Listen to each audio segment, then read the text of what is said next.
Ben seni sülük koydum. Sülük 5.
Şimdi biliyorsunuz 2 sene aşkın oldu neredeyse. Filistin'de, Gazze'de bir katliam var, bir soykırım var, bir işgal var. Dünyanın terör devleti, devlet demiyoruz ona, terör örgütü diyoruz. İsrail denen bir terör yapılanması Gazze'deki Müslümanları, oradaki kardeşlerimizi, çoluk çocukları, yaşları, gençleri gözetmeden katlediyor.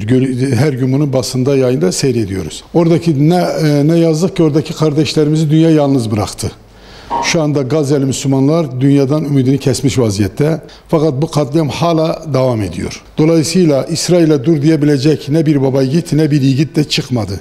Buna İslam ülkeleri de dahildir. Şu anda daha doğrusu İslam ülkelerin başındaki yöneticiler de buna dahildir. Dolayısıyla şu anda orada katliam devam etmekte ve oradaki kardeşlerimize yardımcı olmak, destek olmak adına tüm çabalarımızı ortaya koymamız lazım. Bununla ilgili biz de Umut Kervanı olarak bu savaş, bu katliam, bu soykırım başlamazdan önce de yine Filistin'deki kardeşlerimize yardımcı olmaya çalışıyorduk, destek olmaya çalışıyorduk. Fakat bu katliam, bu soykırım başladıktan sonra var gücümüzü, tüm gücümüzü oraya ayırmaya, oraya yardımcı olmaya, destek olmaya çalıştık. Umut Kervanı olarak şu anda da yardımcı olmaya çalışıyoruz, destek olmaya çalışıyoruz. Ve burada bütün dünya Müslümanlarının da Filistin, Gazze'yi göz ardı etmemesi adına tüm güçlerini birleştirerekten Gazze'deki kardeşlerimize yardım etme, destek olma ve İsrail denen terör örgütünü o kafirlere de dur deme adına ellerinden ne geliyorsa dur demeye çağırıyoruz. Malumunuzdur, şimdi Umut Kervanı olarak İspanya'dan çıkacak olan gemiler aşağı yukarı 100 civarında bir gemi hazırlanıyor. Bunun Umut Kervanı'nın da içinde olduğu, Umut Kervanı'nın da almış olduğu gemi de bu kervanın içerisinde. Ablukayı kırma adına hem yardım götürme hem ablukayı kırma adına inşallah biz de Umut Kervanı olarak Allah nasip ederse bu kervan içerisinde Gazze'ye doğru, Filistin'e, Gazze'ye doğru yola çıkacağız.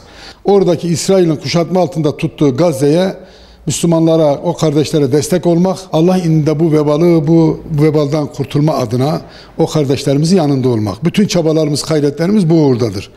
Ama Allah'ın izniyle şuna inanıyoruz ki zulüm devam etmez. Bir gün gelecek ki mutlaka İsrail hüsrana uğrayacak.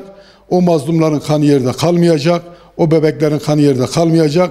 İsrail mutlaka yenilecek. Biz buna iman etmişiz ve buna inanıyoruz. Bunun için de elimizden ne geliyorsa, bunun için de elimizde ne imkanlarımız varsa seferber edip Allah rızası için oradaki Gazze'deki kardeşlerimizi yalnız bırakmama adına çalışmalarımızı sürdürüyoruz.